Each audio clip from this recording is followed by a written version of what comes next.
তখন মুসলিম জাহান এসে সামর্থ্য আছে ইনশাআল্লাহ। তারা লড়াকু জাতি, মৃত্যু নেশাগ্রস্ত জাতি। ওরা ভাবছে যে এমন মারবো, এমন লাশ ফেলবো, মুআম্মারের লাশ আকাশে উড়িয়ে দেব, দৃশ্য থেকে সব মুসলমানরা ভয়ে চুপসে যাবে। জি না, সেই জাতি এই মুসলিম জাতি না। যত মারবি তত আমরা উড়বো, তত এগিয়ে যাব, তত লড়াই করব, তত যুদ্ধ করব, তত জীবন দেব ইনশাআল্লাহ। ফিলিস্তিন থেকে গোটা বিশ্ব শাসন হবে ইনশাআল্লাহ। সেই দিনক্ষণ আমরা গুনছি। আর তোরা ফেরাউনরা রসাতলে যাবি, আকাশের মার, অ্যাস্টেরয়েডের মার, ভূমিকম্পের মার, দাবানলের মার, গোটা সৃষ্টি জগতের মার, আল্লাহর মার তোদের জন্য অপেক্ষায় রয়েছে ইনশাআল্লাহ। অপেক্ষায় থাকো। মুসলিম জাহানের প্রত্যেকটা সরকার উপরে ফরজ এদের বিরুদ্ধে, শিশুদের পক্ষে, অসহায় নারীদের পক্ষে যুদ্ধের ডিক্লার করে দেওয়া। ওমা লাকুম লা তুকাতিলুনা ফি সাবিলিল্লাহ। কি হলো তোমাদের? কি ব্যাধি তোমাদের অন্তরে হলো যে তোমরা আল্লাহর পথে যুদ্ধ করো না? ওইসব নারী পুরুষদের রক্ষার জন্য আল্লাহ কি বলছেন?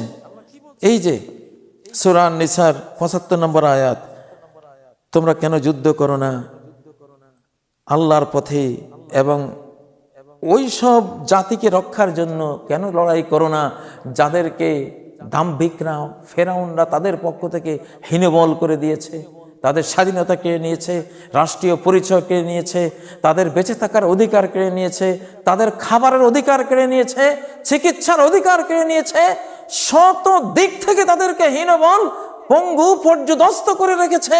এসব মুস্তাদাফিনের পক্ষে হয়ে কেন তোমরা লড়াই করো না? কি কজ থাকতে পারে? কোনো কজ নাই, লড়াইতে ঝাঁপিয়ে পড়ো তোমরা। মিনার রিজালি ওয়ান নিসাই ওয়াল বিলদান, হীনবল করা হয়েছে মুসলিম পুরুষদেরকে, হীনবল করা হয়েছে মুসলিম নারীদেরকে, হীনবল করে রাখা হয়েছে মুসলিম শিশুদেরকে। তাদের বাঁচার অধিকার নেই। মনে রেখো, শক্তির অপর নাম শান্তি। একটি সূরা আর নিসার ৭৫ নম্বর আয়াত যেটা দিলাম, এটা লম্বা আয়াত। তা যাই হোক, আল্লাহ তাআলা আমাদেরকে তৌফিক দিন।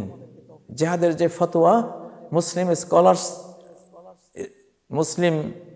ওয়ার্ল্ড মুসলিম স্কলার্স ফোরাম থেকে দেয়া হয়েছে, এটি সত্য, এটি দালিলিক, এটি বাস্তবতা। আমরা এটাকে সমর্থন দিলাম।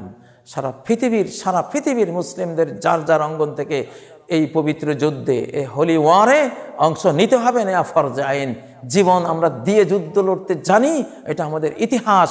মুসলিম জাতি এত বড় জাতি, এত বিশাল জাতি, এই জাতির কয়েক কোটিকে মেরেও তোমরা থামাবা, এই দিবা স্বপ্ন বাদ দাও, এই মিথ্যা স্বপ্ন, অলিক কল্পনা বাদ দাও, পারবা না থামাতে ইনশাআল্লাহ। এই শক্তি তোমাদের নাই। বরং মুসলিম পুনর্জাগরণে তোমরা ভেসে যাবে, ধ্বংস হয়ে যাবে, নিপাত হয়ে যাবে, অথবা মুসলিম হয়ে আত্মরক্ষা করবে সামনে।